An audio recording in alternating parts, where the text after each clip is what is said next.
Hello guys, after long time I'm back. జున్ను తయారు చేసే విధానం చూపించబోతున్నాను ఈ వీడియోలో. నేను జస్ట్ 10 మినిట్స్లోనే అయిపోతుంది, అది కూడా కుక్కర్లో. దానికి కావాల్సింది జున్ను పాలు. నేనైతే ఫస్ట్ పాలు తీసుకున్నాను. తర్వాత దాంతో ఒక గ్లాస్కి ఒక గ్లాస్ మిల్క్, 1.5 గ్లాస్ తీసుకున్నా సరిపోతుంది.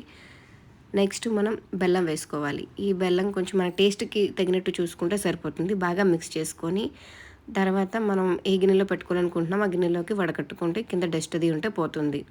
దానిలోకి మనం మిరియాలు, యాలకుల పొడి దంచుకొని బాగా మిక్స్ చేసుకొని కుక్కర్లో పెట్టుకుంటాం కాబట్టి కుక్కర్లో కొంచెం వాటర్ వేసుకొని మనం ప్రిపేర్ చేసుకున్న ఈ జున్ను, కొంచెం లోతు గిన్నె అయితే బెటర్, మూత పెట్టుకొని వీడియోలో చూపిస్తున్నట్టు లిడ్ వేసుకొని మ్యాక్సిమం 3 విజిల్స్ అయితే సరిపోతుంది.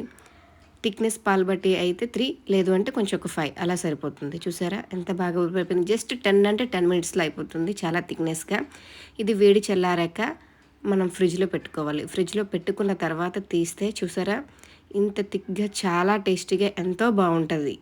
జస్ట్ అంటే 10 మినిట్స్లో అయిపోతుంది ఈ జున్ను. ఐ థింక్ మీకు ఈ వీడియో కొంచెం బాగా యూస్ఫుల్ అవుతుంది అని అనుకుంటున్నాను. వీడియో కానీ నచ్చితే లైక్, షేర్ అండ్ సబ్స్క్రైబ్.